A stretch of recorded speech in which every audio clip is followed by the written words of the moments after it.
लोगों नूं समाजिक ते आर्थिक तौर दे उत्ते तुसीं बराबर ना कीता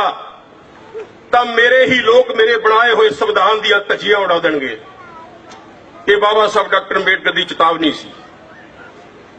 क्या असीं जाणदे हां कि बाबा साहब डॉक्टर अंबेडकर दे साडे लई की चैलेंज सी? और वो तां 18 मार्च 1956 नूं जूला दी कानफ्रेंस दे विच लखां लोगों का इकट्ठ होया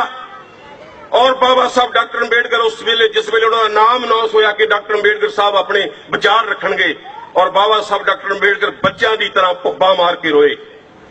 स्टेज के उत्ते मंच के उत्ते लखां लोगों की हाजरी दे विच बाबा साहब डॉक्टर अंबेडकर नूं पुछया लोगों ने, पैरोकारां ने कि डॉक्टर अंबेडकर साहब तुसीं क्यों रो रहे हैं, तुहाडा की रोण दा कारण है? तां बाबा साहब डॉक्टर अंबेडकर ने जवाब दिता कि मैनूं अपना सुपना जिहड़ा वो जिंदे जी मैनूं फेल हुंदा नजर आ रहा। आ क्लर्कां दी भीड़, मैं तां सोचिया सी कि अपने समाज दीआं बहु बेटियां दे लई, अपने समाज दे भरावां दे लई ये लोग जिहड़े आ, ये बाबू लोग जिहड़े आ, उन्हां नूं तैयार करनगे, उन्हां नूं दिमागी तौर ते तैयार करके और वो इस देश दे विच एक लेबर पार्टी नूं जन्म देणगे और इस देश दी सत्ता दे उत्ते जाणगे। बाबा साहब डॉक्टर अंबेडकर बच्चों की तरह रोए, भुब्बा मार के रोए। फिर बाबा साहब डॉक्टर अंबेडकर ने नाल ये गल कही कि मैं अपने पैरोकारां नूं ये गल कहना चाहना कि जे तुसीं कुछ होर ना कर सके तां घट तो घट इन्ना जरूर करना, जिहड़े कारबे नूं मैं बड़ी मुश्किल दे नाल हनेरे युग दे विचों कढ के लैके आया इत्थे तक, जे तुसीं इहनूं मंजिल ते नहीं लिजा सकदे, उन्होंने अपने पैरोकारां नूं कहा,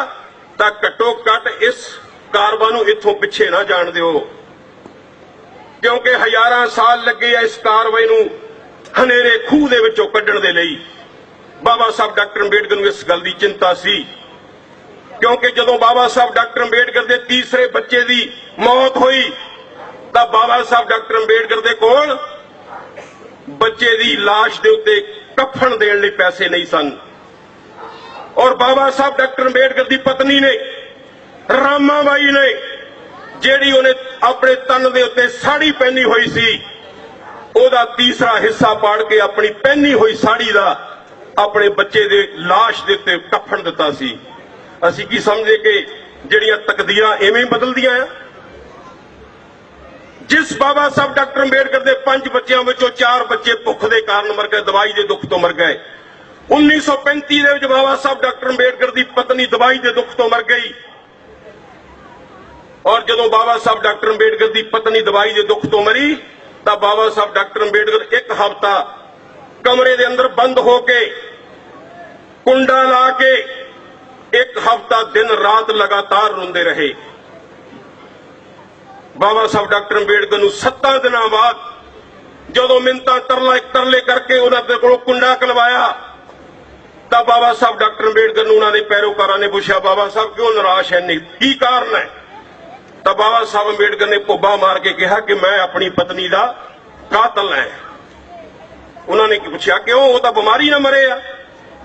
तो बाबा साहब डॉक्टर अंबेडकर ने कहा कि उस औरत ने मैनू कदे जिंदगी च शिकायत नहीं की कि बच्चे लिए दवाई चाहिए, घर में आटा नहीं है, घर दे विच दुध नहीं है, घर दे विच पत्ती नहीं है, मैनू जिंदगी च कदे इस औरत ने मैनू बीमार है दवाई चाहिए अपने लिए। मैनू एक बाबा साहब डॉक्टर अंबेडकर के समकाली ने दसिया कि जदों बाबा साहब अंबेडकर बारट ला करके आए इंग्लैंड तो लंडन तो, वो कहते असी बॉम्बे के एयरपोर्ट तो डॉक्टर अंबेडकर साहब नूं असी रिसीव किया और बाबा साहब डॉक्टर अंबेडकर ने लंबा गौन पाया होया सी, जिहड़े ब्रेस्टर पहनते आ, सिर दे उत्ते हैट लिया होया सी। इहनूं यार पासे करो, गौन पहनिया होया सी गोडियां तक बाबा साहब अंबेडकर ने, जिन्होंने लंबा कोट आपां ओवरकोट कहने आ, सिर दे उत्ते हैट सी। वो बंदा कहंदा समकाली बाबा साहब डॉक्टर अंबेडकर दा कि जदों असीं डॉक्टर अंबेडकर साहब नूं रिसीव करके असीं घरे लैके आए, अंदर बैठे उन्हां दे घर, जिउं ही असीं बैठे इन्ने नूं बाबा साहब डॉक्टर अंबेडकर दी पत्नी रामाबाई सिर ते टोकरे दे विच पाथियां दा टोकरा लैके अंदर दाखल हुई। तो बाबा साहब डॉक्टर अंबेडकर अपनी पत्नी नूं रामाबाई नूं प्यार नाल कह लो, मजाक ना कह लो, ओनू रामू क्या करते सी, वो कहते अरे वे रामू इधर देख मेरी तरफ, मैं बैरिस्टर बन गया हूं, मैं बार एट लॉ करके आया हूं, मैंने हैट पहन रखा है, मैंने गाउन डाल रखा है, मैं अब बड़ा साहब बन गया, तू अभी तक पाथिए उठा रही है? ਤੇ ਉਹ ਬਾਬਾ ਸਾਹਿਬ ਦਾ ਸਮਕਾਲੀ ਕਹਿੰਦਾ, ਪਤਾ ਉਹਨੂੰ ਜਵਾਬ ਕਹਿ ਦਿੱਤਾ ਬਾਬਾ ਸਾਹਿਬ ਅੰਬੇਡਕਰ ਦੀ ਪਤਨੀ ਨੇ, ਕਹਿੰਦੀ अरे साहब अगर मैं एक एक पाथी इकट्ठी करके बेच करके मैं आपको ना बेचती पढ़ने के लिए, फीस के लिए, तो आप बैरिस्टर नहीं बन सकते थे। ये कुर्बानियां बाबा साहब डॉक्टर अंबेडकर दी पत्नी 1935 ਦੇ ਵਿੱਚ ਉਹਨਾਂ ਨੂੰ ਵਿਛੋੜਾ ਦੇ ਗਈ और बाबा साहब डॉक्टर अंबेडकर ਨੂੰ ਉਹਨਾਂ ਦੇ ਪੈਰੋਕਾਰਾਂ ਨੇ ਉਹਨਾਂ ਨੇ ਸਿਰ ਮਨਾ ਕੇ ਸਿਰ ਦੇ ਵਿੱਚ ਜਿੱਦਾਂ ਉਸ ਤਰ੍ਹਾਂ ਫਰਾ ਲਈਏ, ਸਾਫ਼ ਕਰਾ ਦਈਏ, ਪਗਮਾ ਕੱਪੜਾ ਸੂਟ ਪਹਿਨ ਲਿਆ ਬਾਬਾ ਸਾਹਿਬ ਅੰਬੇਡਕਰ ਨੇ ਆਪਣੀ ਪਤਨੀ ਦੇ ਵਿਜੋਗ ਵਿੱਚ ਕਿ ਮੈਂ ਹੁਣ ਸਭ ਕੁਝ ਛੱਡ ਕੇ ਮੈਂ ਕਿਸੇ ਦਰਕਨਾਰ ਕਿਤੇ ਬੈਠ ਜਾਵਾਂਗਾ ਜਾ ਕੇ। ਤਾਂ ਫਿਰ ਬਾਬਾ ਸਾਹਿਬ ਅੰਬੇਡਕਰ ਦੇ ਪੈਰੋਕਾਰਾਂ ਨੇ ਬਾਬਾ ਸਾਹਿਬ ਦੇ ਪੈਰ ਫੜੇ, ਮਿੰਟ ਤਰਲੇ ਕੀਤੇ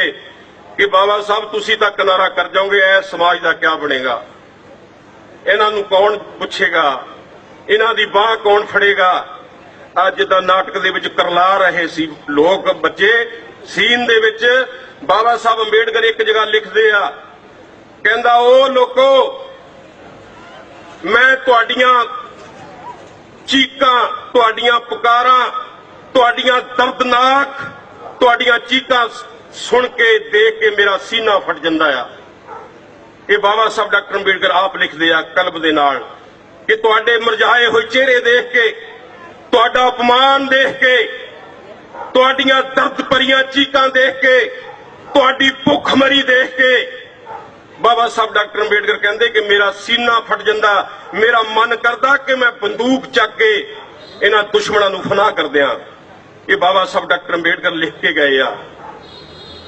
ਔਰ ਜਿਹੜੀ ਗੱਲ ਬਾਬਾ ਸਾਹਿਬ ਡਾਕਟਰ ਅੰਬੇਡਕਰ ਇਸ ਦੇਸ਼ ਦੇ ਵਿੱਚ ਕਰਨਾ ਚਾਹੁੰਦੇ ਸੀ ਕਿ ਇਸ ਦੇਸ਼ ਦੇ ਅੰਦਰ ਬਿਨਾਂ ਕਿਸੇ ਖੂਨ ਖਰਾਬੇ ਤੋਂ ਜਾਂ ਬਿਨਾਂ ਕਿਸੇ ਲੜਾਈ ਤੋਂ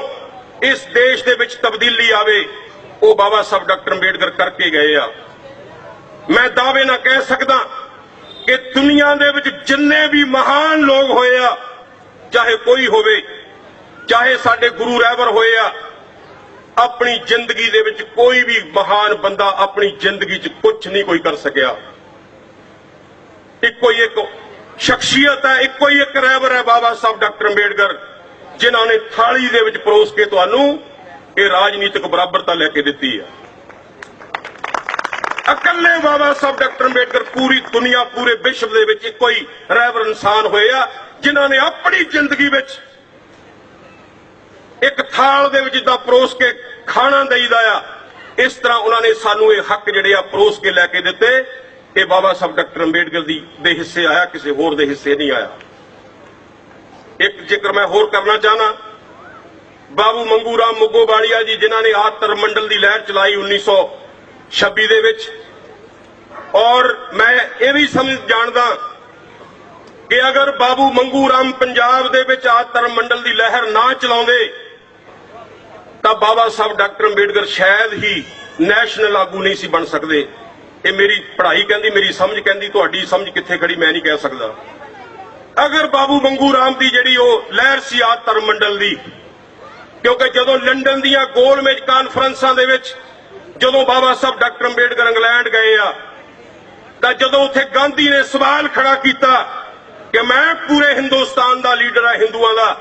ਡਾਕਟਰ ਅੰਬੇਡਕਰ ਕਿਸੇ ਕੌਮ ਦਾ ਲੀਡਰ ਨਹੀਂ, ਇਹਨੂੰ ਲੰਡਨ ਦੀ ਗੋਲਮੇਜ ਕਾਨਫਰੰਸ ਵਿੱਚ ਬੋਲਣ ਦਾ ਸਮਾਂ ਨਹੀਂ ਮਿਲਣਾ ਚਾਹੀਦਾ। ਤਾਂ ਅੰਗਰੇਜ਼ਾਂ ਨੇ ਬਾਬਾ ਸਾਹਿਬ ਡਾਕਟਰ ਅੰਬੇਡਕਰ ਨੂੰ ਪੁੱਛਿਆ ਕਿ ਅੰਬੇਡਕਰ ਸਾਹਿਬ ਆ ਗਾਂਧੀ ਕੀ ਕਹਿ ਰਿਹਾ? ਕਹਿੰਦਾ ਜੀ ਇਹਦਾ ਕੀ ਆ, ਇਹ ਤਾਂ ਸਿਰ ਫਿਰ ਆਦਮੀ ਆ, ਤੁਸੀਂ ਇਹ ਗੱਲ ਲੋਕਾਂ ਨੂੰ ਪੁੱਛੋ ਜਾਂ ਮੇਰੇ ਸਮਾਜ ਨੂੰ ਪੁੱਛੋ ਕਿ ਤੁਹਾਡਾ ਲੀਡਰ ਕੌਣ ਹੈ,